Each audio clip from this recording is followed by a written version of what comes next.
Rev up your engines!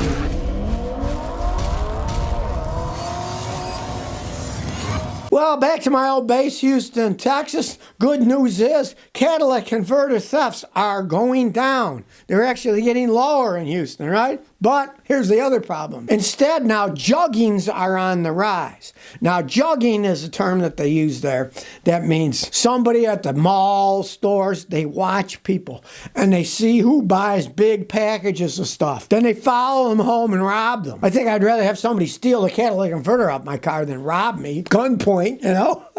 At my house. I mean, hey, take catalytic converter. What the heck? I'll just put another one on, right? Well, of course, a lot of this probably has to do with it's the Christmas season's coming up, right? So people are buying stuff and people are robbing people that way. Worried about this? Hey, use your noggin. The police say, and of course it's true, when you're walking around, don't ignore people. Watch them. Look at them in the eyes. Because if they see that you saw them, when they're just checking you out, right? And when they're checking you out when you come out of the store, they're not wearing a mask and stuff. You'd be able to recognize them. They're not going to rob you. They'll rob somebody who didn't know who they were. They didn't really notice them. And of course, if you do see people with hood and wearing masks and stuff looking suspicious, hey, if they start following you, don't go home. Drive to the nearest police station and see what happens. They'll definitely go away then, right? You're mobile. You're in your car. You see strange people around. Don't get out. Drive someplace else, right? And you might even drive in somebody else's driveway.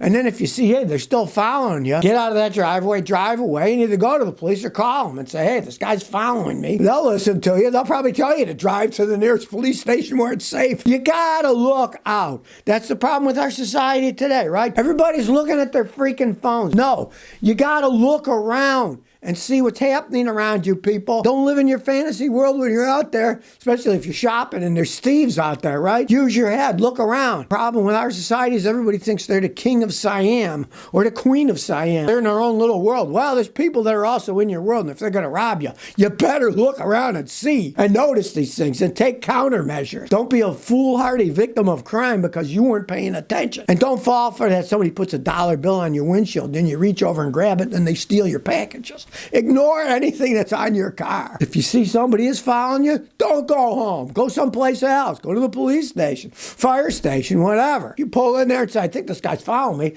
and they look, believe me, the people are going to go away. Joey B says, I'm getting very bad fuel consumption in my Volkswagen. I used to get 160 kilometers in the city per tank, and now it only goes 100. Whoa, that's terrible. 160 is bad enough, and you're only getting 100. You got a serious problem with that Volkswagen. Now, Volkswagens are notorious for having problems with their mass airflow sensors, right? My advice would be get some mass airflow sensor cleaner, watch my video, make your car run better with a little spray cleaner. That shows how you can spray clean it and get it clean. If that doesn't fix it, I would buy a mass airflow sensor because that is a known problem in those Volkswagens. But even if you get 160 kilometers in the city per tank, that's still pretty crappy.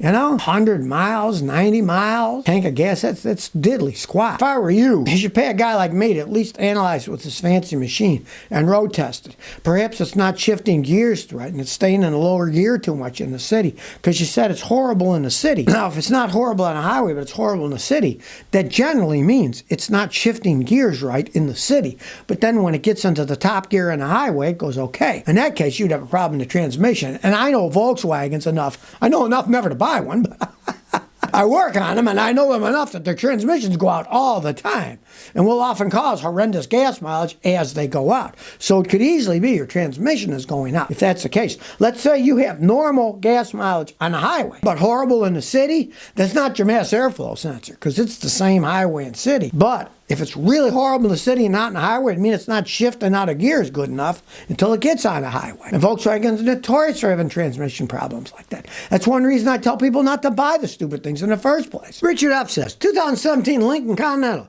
Would you consider it? Is it an updated Panther car? I want a comfortable car. If it's in good shape, yes. They're well made. And they're not that gas hoggy on the highway. In town, they're going to use a lot of fuel because they're big and heavy. But on the highway, with their transmission and their fuel injection system, you can get in the 20s gas mileage, and they are big, comfortable cars.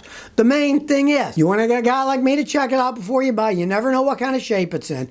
And with our equipment, we can tell you in an hour what kind of shape the vehicle's actually in. Is it worth buying? Is it a good deal or is it a pile of junk? But you want want a big, comfortable car. They are. And I've seen those things still going 250, 250,000 more, and they're still going okay. They're decent vehicles. But you got to get them checked out because a used car, you never know. You never know until a mechanic looks at it. Well, if you think it's bad here, check out China. On average, 7 electric vehicles start on fire every single day. Realize the Chinese are pushing electricity a little bit more in some of the other countries, and they're burning up all over the place. There was one, it was in a phone store. It was like a promo, right? Like an advertisement. So there's the car in the phone store. Wasn't being charged up, just sitting there. It started on fire, killed 2 of the employees in the store, and burned everything down to rubble. Of course, a lot of them are while they're being charged or after they're being charged and the battery self-ignited. It's something that, we didn't really have to deal with all that much until these electric cars come out because the lithium-ion batteries do have a tendency of starting on fire. They get hot, and they're hard to put out. And since this is in China, unlike in the United States, they have a bunch of Chinese electric cars. These aren't all Teslas. As a matter of fact, most of them aren't Teslas. They're Chinese manufactured electric cars. And if you saw that video I made a few weeks ago about the exploding electric motorcycles and electric bicycles in China, there's tens of thousands of those things start on fire. I mean, you see the videos, boom, boom, boom, boom. One electric bike starts on fire, then it blows to the next one, the next one, the next one. Not something the electric manufacturers want you to really think about, but it's a fact. And it happens 7 times every day in China, the electric cars alone. Imagine how many times per day the electric bicycles with all the tens of thousands of them that they had burning up. A lot more than 7 a day are going on fire. And like I said, you can't blame it on Tesla because the car that started on fire in the phone store was a Huawei, made in China, Chinese company, right? And it just burned everything down. It wasn't being recharged. It was just sitting there. It started on fire. So you might want to think about that before you go out and buy an electric car. I do have to say, if I had an electric car, let me tell you, I would not park it in my garage here. I would park it out in the driveway, not near any trees. So if it did start on fire, it would just melt itself, right? But I mean, what's the point of buying something that might start on fire? Right? What is the point? You know how many times I've had my own gasoline car start on fire? None. And I've been driving for, 55 years.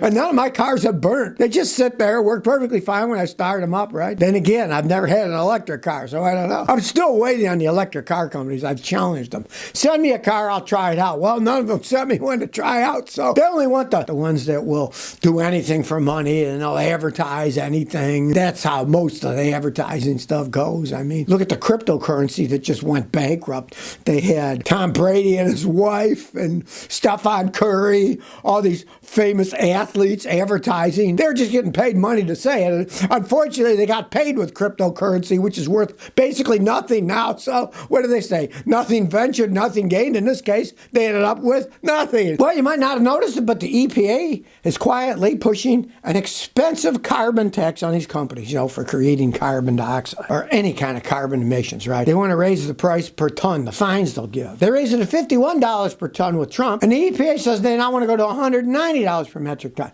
To me, I find this amusing. Carbon's bad. Here's the fines you got to pay per metric ton. It's like, okay, so they pay a fine. Does that fix the carbon problem? Of course it doesn't. They just think that taxing is going to solve everything, right? It just makes us as a consumer pay more money. As usual, they just pass the cost on. Price of doing business, right? They do things like, well, we have carbon credits, right? I mean, some of the stuff's absurd. Well, we get carbon credits from this forest that's in South America, right? Well, the forest is already there, right? It's not changing anything. It's not like they're making another big forest. It's just there, and they're selling a credit for that, for something that already exists. I mean, some of the stuff reaches the point of absurdity because, of course, the government has to do with it. And everything they do is totally absurd. Doesn't make any sense at all. Well, a lot of these fines, they don't make any sense either.